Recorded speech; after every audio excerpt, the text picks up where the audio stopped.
Hello everyone. Today, we'll be discussing the two important but often overlooked types of pollution: sound pollution, also known as noise pollution, and light pollution. These issues have real impacts on our health, wildlife, and the environment, including here in the Philippines, especially in regions of Bohol. So, introduction to sound and light pollution. What is pollution? Pollution refers to harmful substances introduced into the environment, disrupting natural systems and impacting our living beings.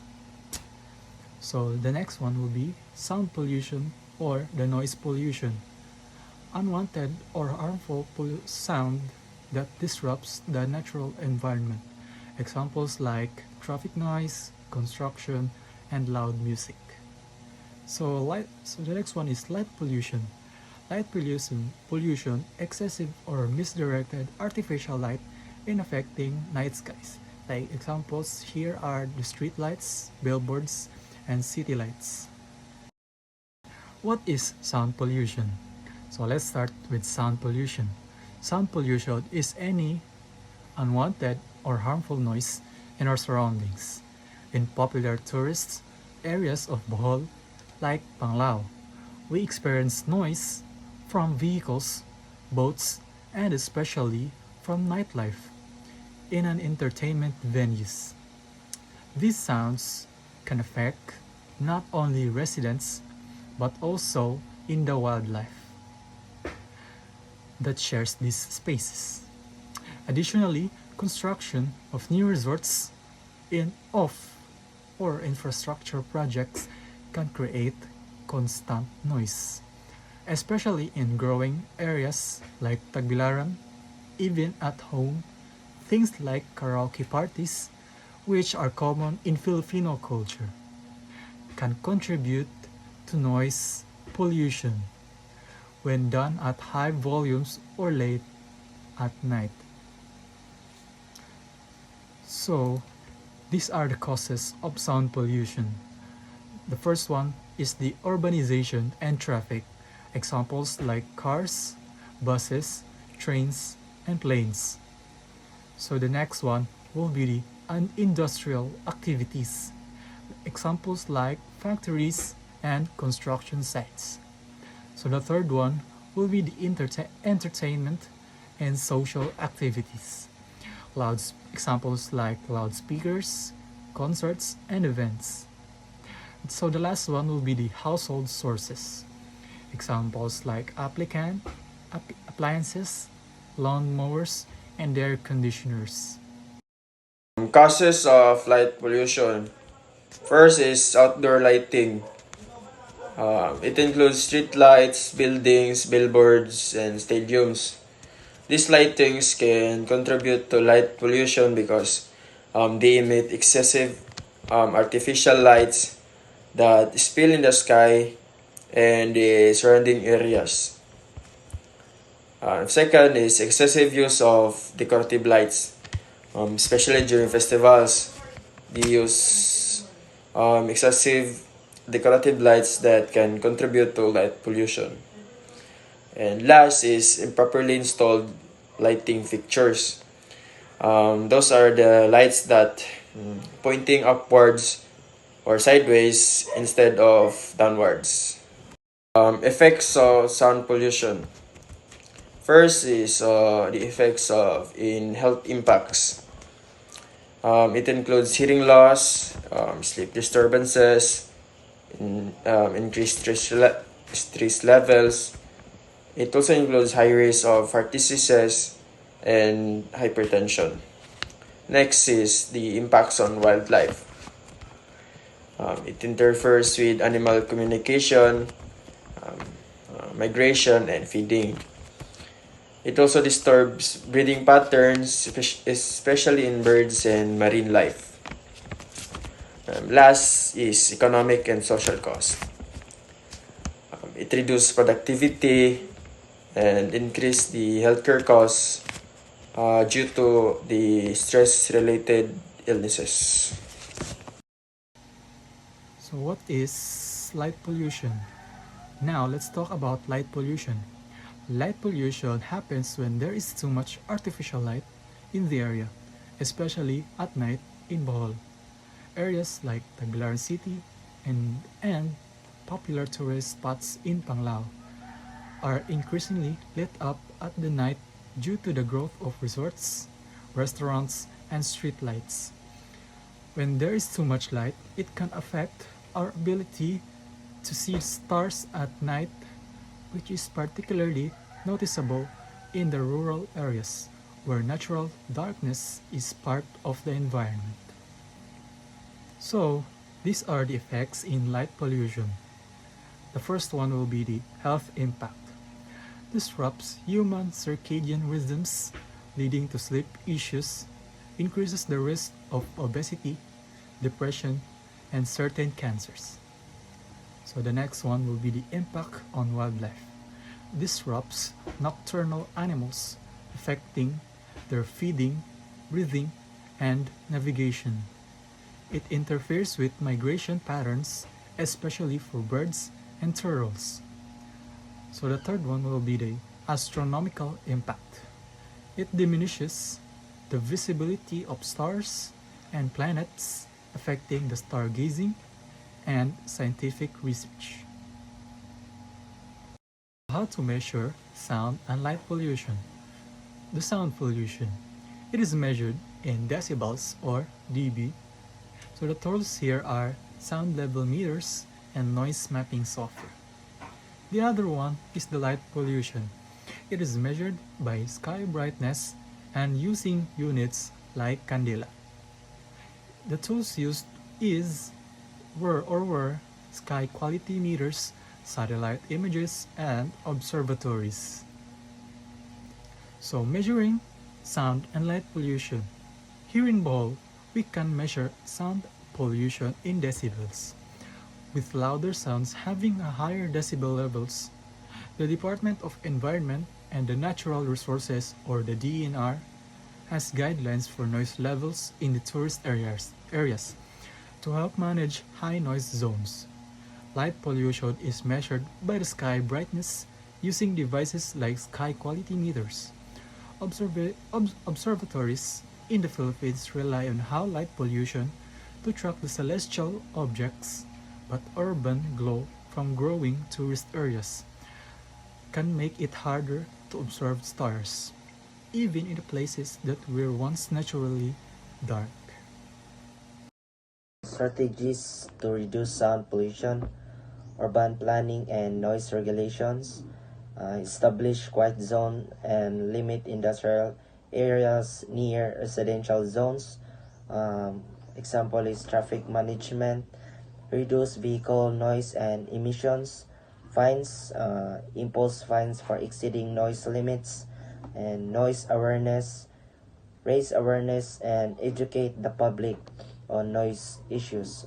Also improve transportation planning, encourage quieter transportation options, and limit traffic in sensitive areas. Example is installing quieter road surfaces, using noise barriers to block noise from reaching sensitive areas. And lastly, community awareness, educate about noise limits and encourage quieter behavior. Share information about the impacts of noise pollution and how to reduce it. You can also encourage others to adopt noise-friendly behaviors like using public transportation, walking, and cycling. Strategies to reduce light pollution. Lightning ordinances and policies, implement regulations to control outdoor lighting. Also, use of shielded lighting, direct light downward to reduce sky glow. Example ani kay backlight shields can be used to eliminate backlight from light installations such as pathways. Lastly, community involvement, educate about the impact of light pollution and encourage reduce use of unnecessary lights. Example ani kay educate the public raise awareness about the benefits of dark skies and the harms of excessive lighting. Also, use appropriate lighting, choose the right type, intensity, and direction of lighting fixtures. Last is turn off unnecessary indoor lighting. Turn off lights in empty office buildings at night. The importance of understanding in pollution raises awareness, helps the public understand the impacts and take preventive actions, informs policy making. Data on pollution levels can drive policies and regulations, inspires community action, informs people of local efforts, and encourage participation in pollution reduction initiatives. The Philippine Clean Air Act of 1999, Republic Act of 8749. First, let's take a look at the Republic Act of 8749, known as the Philippine Clean Air Act of 1999. This law is primarily aims to maintain and improve air quality across the country, but it also includes provisions for managing noise pollution.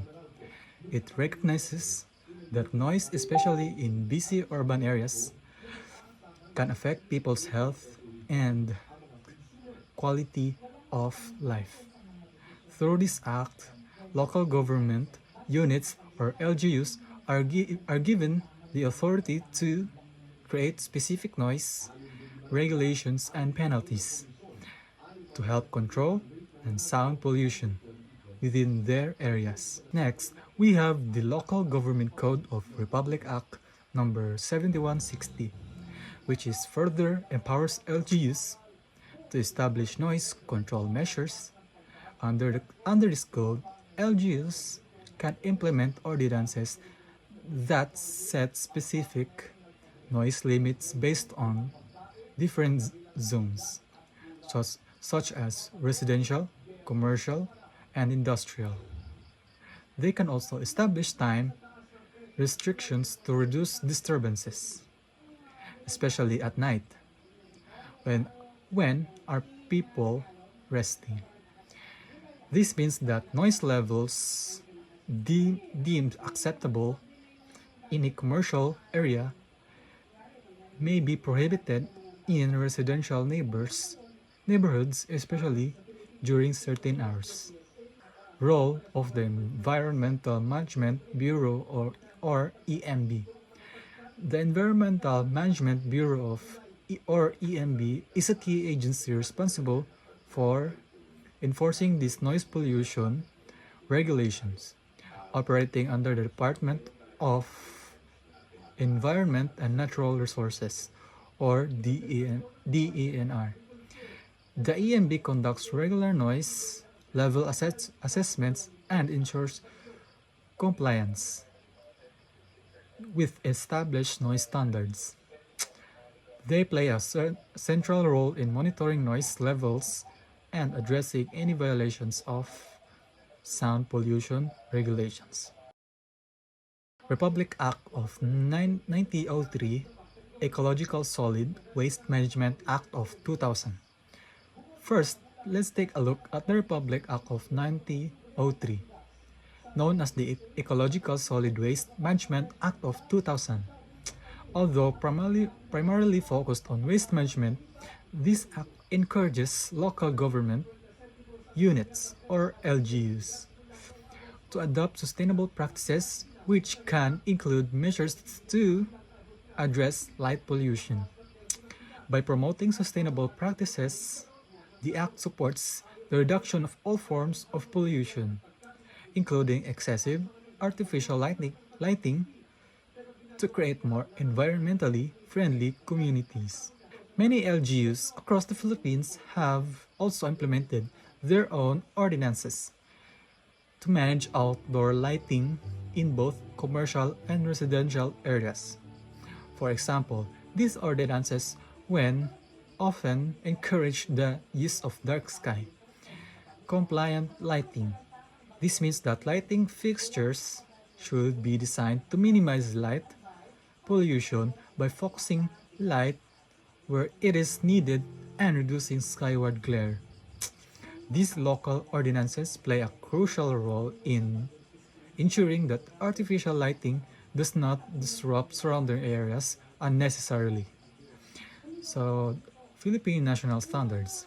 In addition to local ordinances, the Department of Trade and Industry or DTI has a set of Philippine national standards for lighting fixtures aimed to reducing light pollution.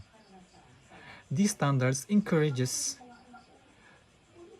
the use of energy efficient lighting and appropriate illumination levels.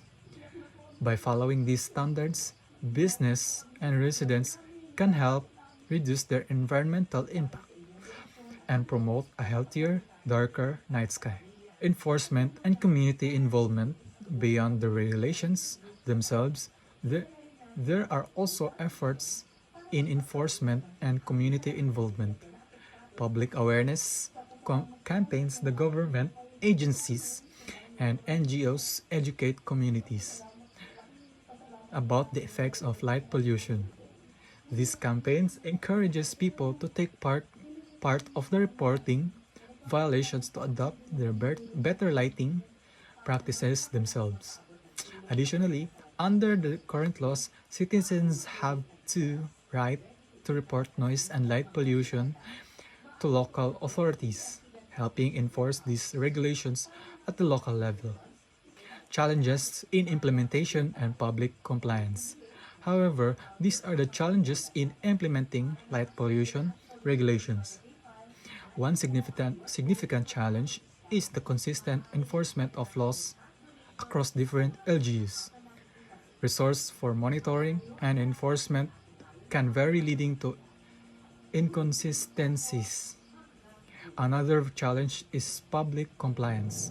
It is essential to raise awareness, encourage both individuals with business, and to follow these regulations. Without public cooperation, achieving the goals of these regulations become more difficult. Conclusion: sound and light pollution are often over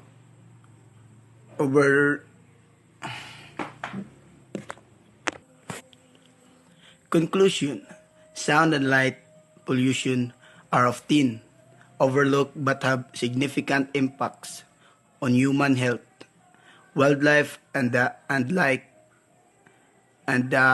environment. Excessive noise can lead to health issues like hearing loss, stress, and cardiovascular problems, while artificial light disrupts sleep patterns and natural behaviors in both